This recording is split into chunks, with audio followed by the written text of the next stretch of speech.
People say it's easy, but for me it's not. Because I don't.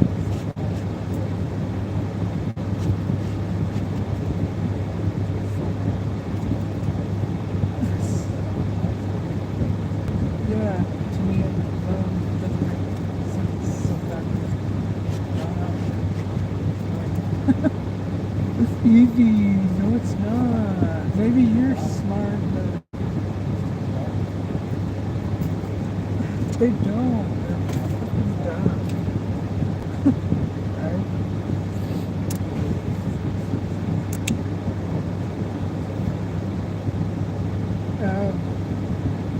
Is that why he hasn't answered me? That's weird.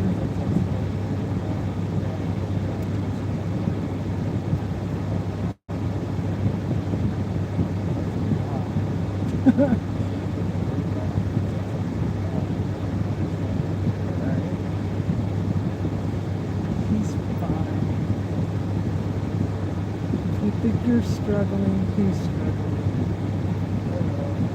And he has more on his plate.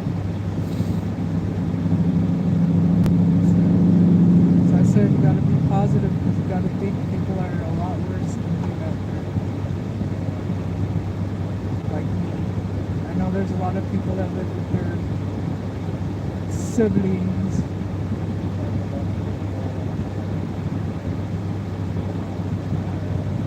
I'm trying to act like we already have a place that way it manifest us. So we can all think that, put all our energy into that.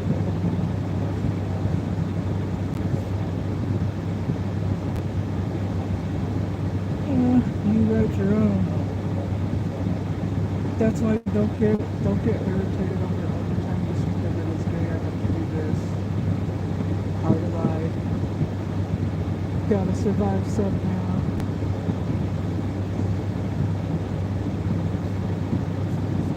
I know. But just think of it, how I feel is watching people's house. Sleeping on the floor every fucking night. Or when I'm there. Not on a bed, not in my own privacy. That's harder. Not as hard as living on the street. Same. At least you have a room and your own space. Yes, expensive.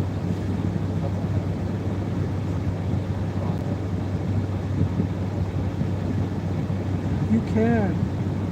Those new units that they're building, you can buy them. They sell them now. But why would you want to live in a unit? Yeah, I know. You know that used to be people who live here, live up here, said that there used to be a pond there that they would go catch frogs. So sad. Yeah. And what? They're they're too close. They're too close to each other. You want. Yeah.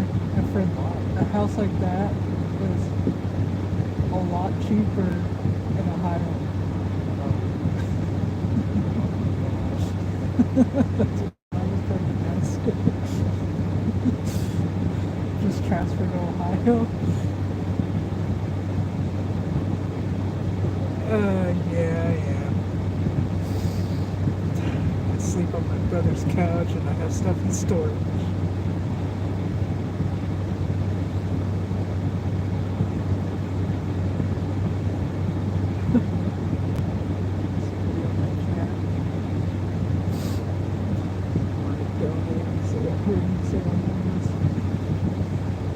For sure I'm homeless.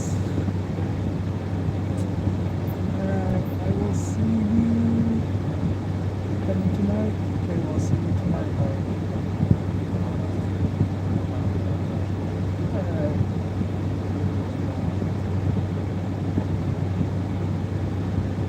Yeah.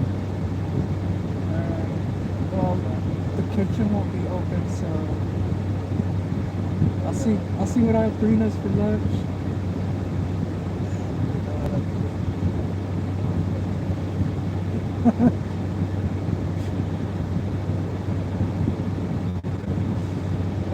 But I don't want to go that way and waste time.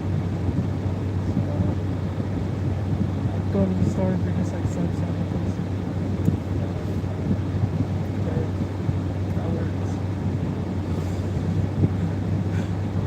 Alright, drive safe, be careful, don't speed. I know. Sure you just send a text to your dad. Yeah. Let me know what you need help with. Okay, love you.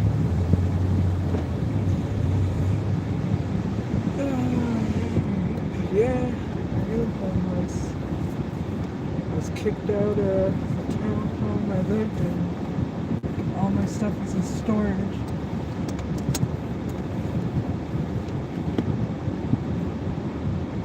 Sometimes I sleep in my car. That's why I get to work early so I can take a nap. But I squat at my brother's house for now, saving up for a place. But it's so hard. Anyways, how's everybody doing? I'll still be positive about it.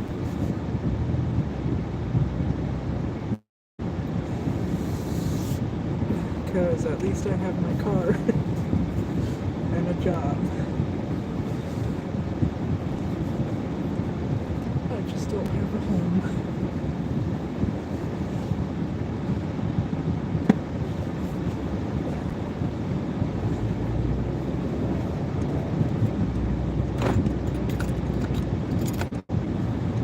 It's great.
all your pages. Try opening up all the pages on your phone. You're on here.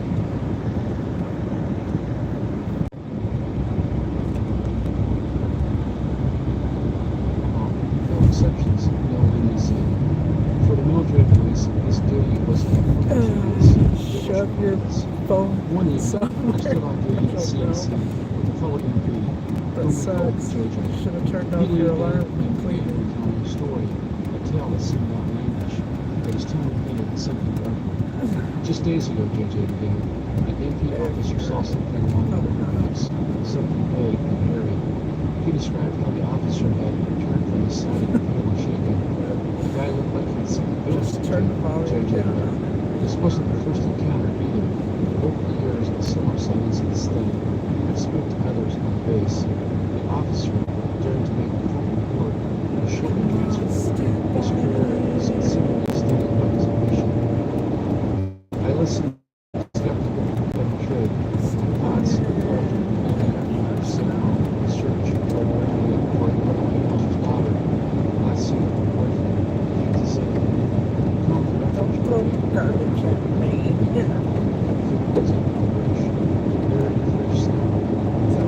On the freeway, trucks are coming. Sit on your gas pedal.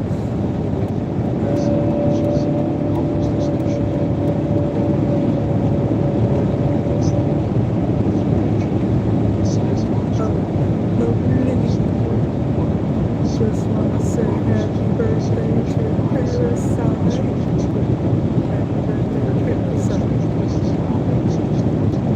If he ever gets on here to watch this video. As if something was armed with smoke. Was to be one day judging by the low fog was moving south to outside. Both inside was one with silence. There the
was see that?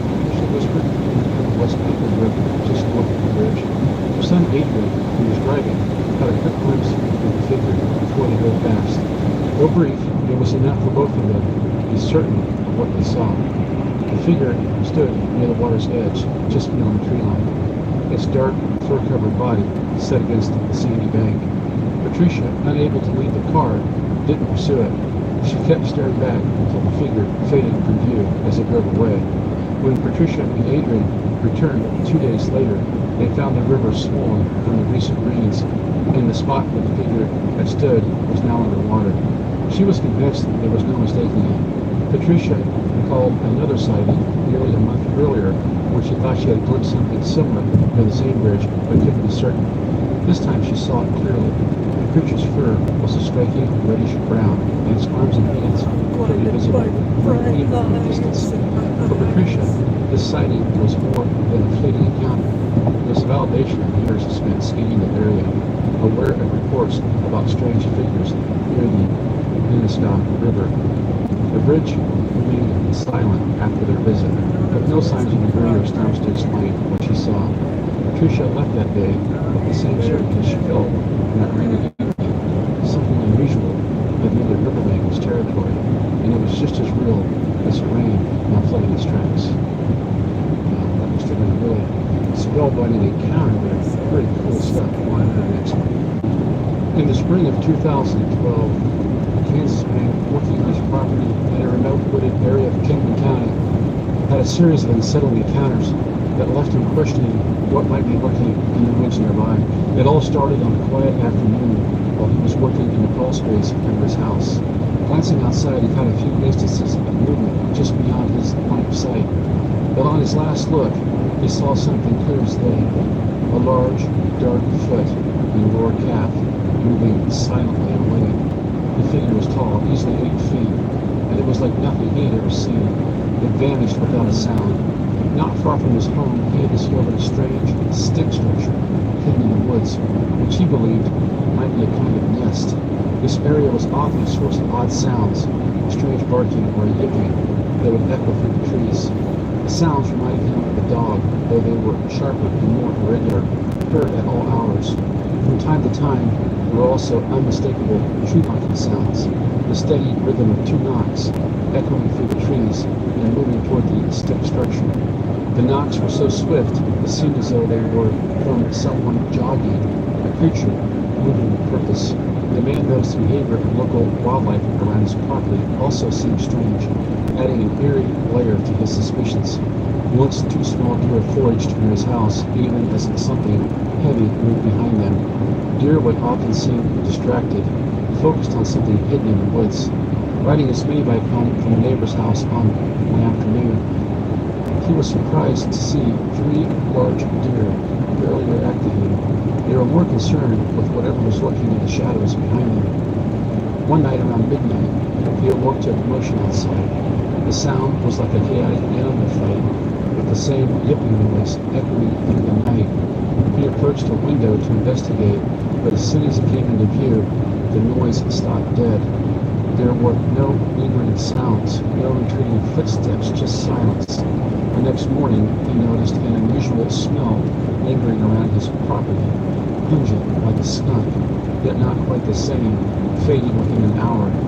As his curiosity grew, the man began documenting his incidents, finding it difficult to shake the feeling that something was marking his territory. He shared these events with an investigator who eventually visited the site. The investigator noted the man's wordiness, but encouraged him to reclaim his land, suggesting that a constant presence would discourage any unwelcome visitors. He recommended installing motion lights around the property for added security, and though no solid answers emerged from their conversation, the man felt better prepared to face the mysteries that continued to stir in the woods surrounding his home. Yeah, right there, we live in it. It's really something. Let's look at this next one. It was a cool October evening in 2014, and a retired military man was out bow hunting in Kansas, camouflaged and settled next to a round hay bale at the edge of the field. Positioned by the tree line, he was patiently watching a deer scrape, waiting to see movement from the woods.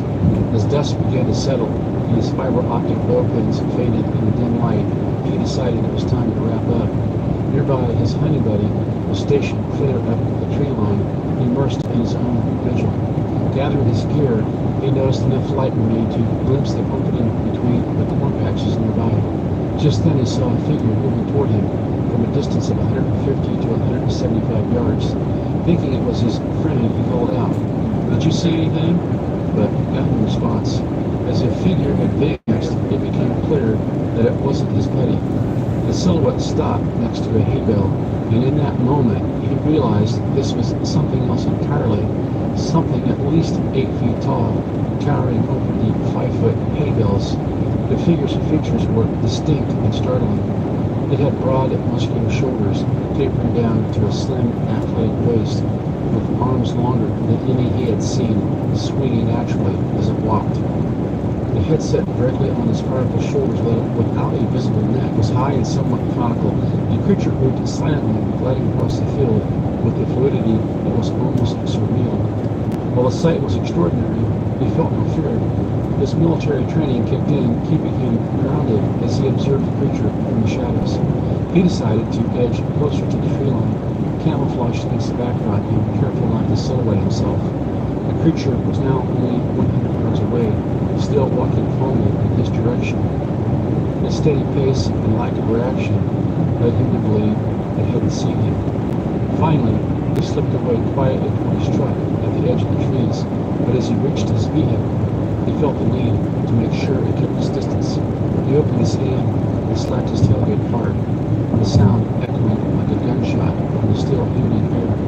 The creature instantly dropped to all fours, and in a swift, powerful movement disappeared from sight in mere seconds, moving among the hay bales or vanishing back into the woods. It was the fastest thing he had ever seen. Later, when he met up with his friends, his buddy shared an odd encounter of his own.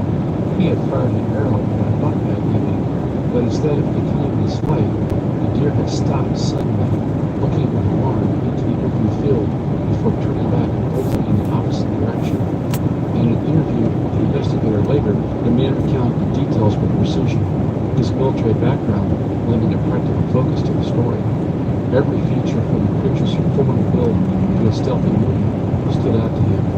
He was certain about what he had seen, and just as importantly, what it wasn't. It's amazing how fast these things can move, considering the size of them, almost like a big giant, super coordinated grizzly bears.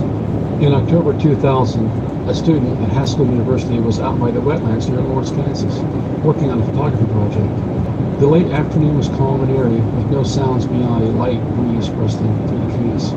The place held a sense of history, close to sacred lands called the Medicine-Ville, and near unmarked Native American graves. The quiet gave the woods an almost mystical stillness as he ventured deeper, stepping over piles of dead, chopped wood, camera in hand. As he moved about 50 feet into the woods, he heard a subtle movement ahead and looked up. There, just a short distance away, was a tall, powerful figure, standing motionless for a split second before suddenly taking off. He watched, astonished, as it cleared a fallen tree about 5 feet high with a single leap, covering 7 to 10 feet in an instant.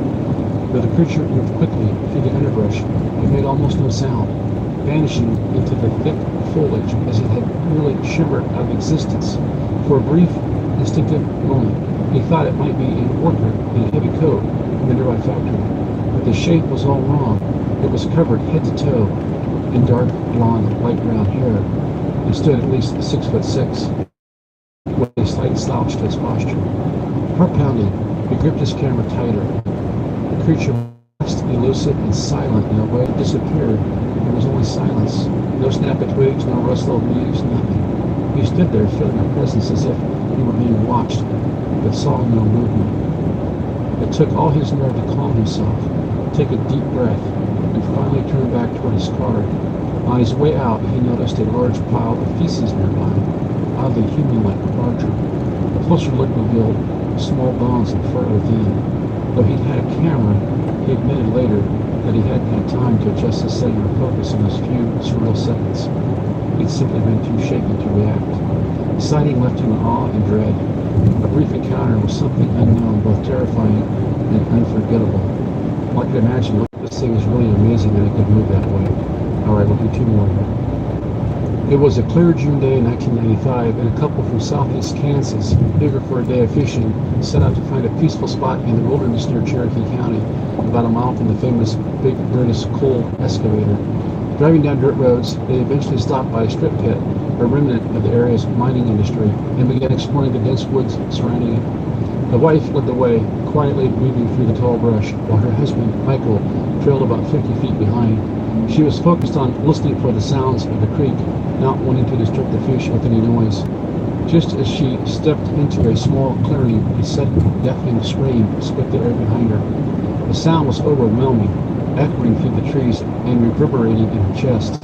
Startled and terrified, she immediately dropped to the ground, hands clamped over her ears, eyes squeezed shut. The piercing scream continued, pausing just long enough for whatever creature was making it to draw in another ragged breath before letting loose another shriek. She remained crouched, unable to bring herself to look. She was paralyzed, waiting for whatever it was to make a move toward her. The creature's voice was just behind her, high up in the air, likely from something far taller than her own 5-foot frame. After what felt like an eternity, the terrifying sound shifted away, moving toward the creek with the same ferocity.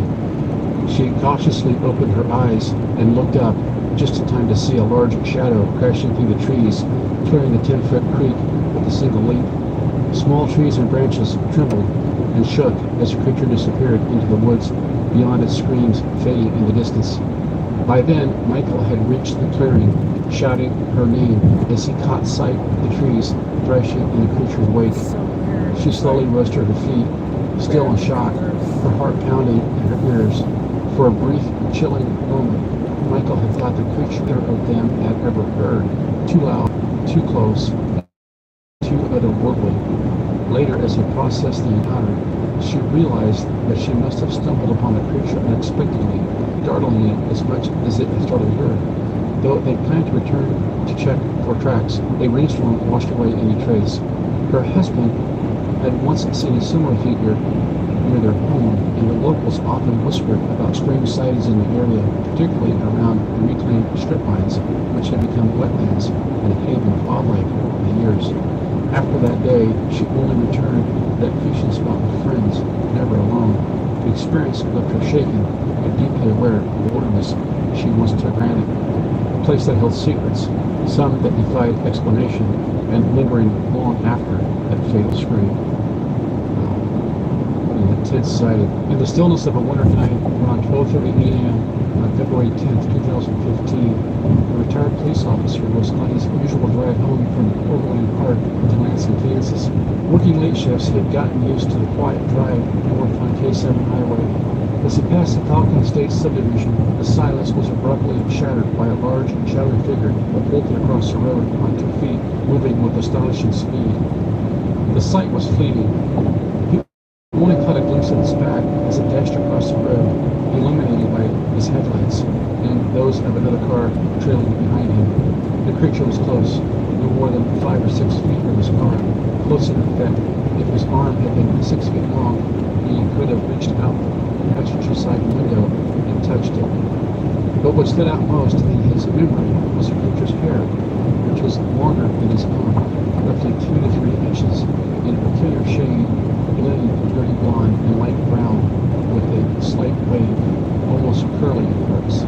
The officer instantly knew this was no deer or animal. He had struck it with his voice. In that brief moment, his mind raced. The creature's tailbone was even with the middle of the car's window, about 4.5 feet high. While he didn't see his face or upper body in detail, he was certain it was a large bipedal creature. He kept control of the car, focusing on the road ahead and watching for any reaction from the vehicle behind him. Strangely, the other driver didn't slow down or indicate they had noticed anything unusual, and that lack of response only added to the surreal nature of the encounter.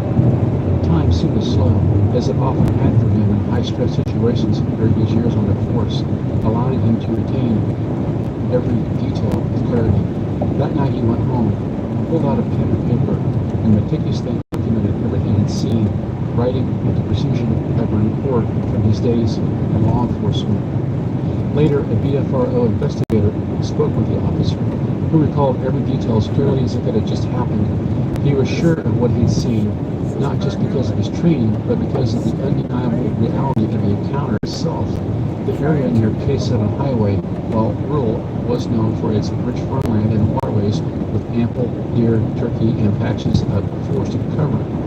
Though he had driven that route many times, this night left on him an indelible impression, one that confirmed for him, without a doubt, that he had encountered something extraordinary. You can just imagine, how indelible that when you're driving along your vehicle, and this giant 700 or 800 pound Sasquatch jumps out in front of your car. Very cool sighting. I also like the fact that this is a retired law enforcement. These guys are supposed to be considered a reliable witness. So there you go. Hope you've enjoyed these stories from Kansas. As always, be sure to like, follow, subscribe. Doesn't cost anything. Thanks for folks that support the program at Spotify and Ko-Fi. And be sure to tell your friends about the show so we can spread the word. Until next time, this is your Warning. Over and out. How do you make an Airbnb a Vrbo? Picture a vacation rental.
Spotify and see what kind of reception you get to that, because these pictures are so spectacular.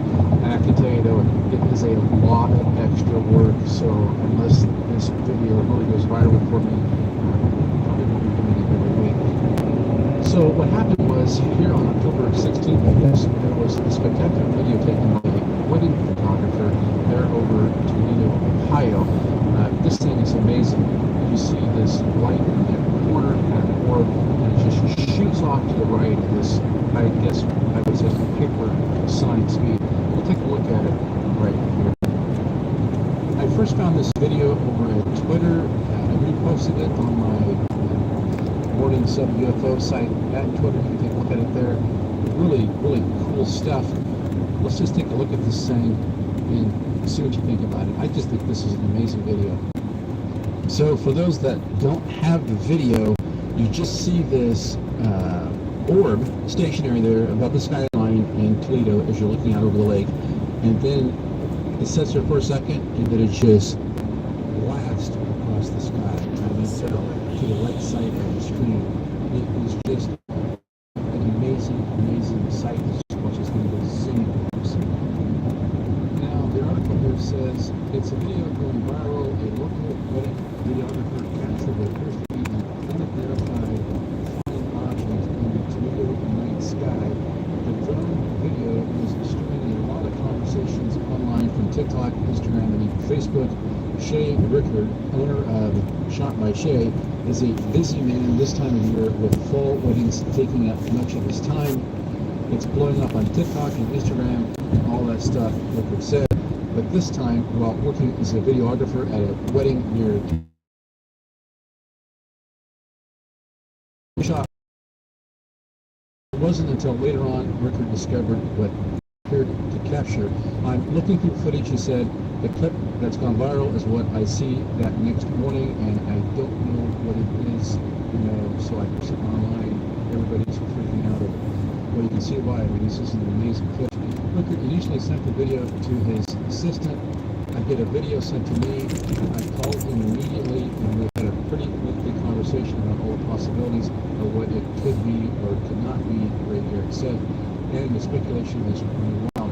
There were several people who claimed to see it. Some, think it's just an airplane or something of that nature. To me, I really don't know what it is, and it's interesting to say the least. But many are asking if the video is AI or previously edited. Rickard says, no, this is straight off the camera. We didn't have time that night to do any edits. This was filmed at 7:54 p.m. We left there at 9-something at night, he said, and there's no AI or edits to this. Plus, it's peak wedding season. I ain't got time to, do that stuff. Wow, what an interesting article. Yeah, I just love the interview they did with these guys. I didn't play the video from I didn't play the audio from the video interview there. Really, I want to be kind of careful about getting any kind of copyright strikes on that. But yeah, very, very cool stuff. Unbelievable. So we have that spectacular video there over Toledo, Ohio, taken by a video photographer. Really cool stuff. I thought it would be fun to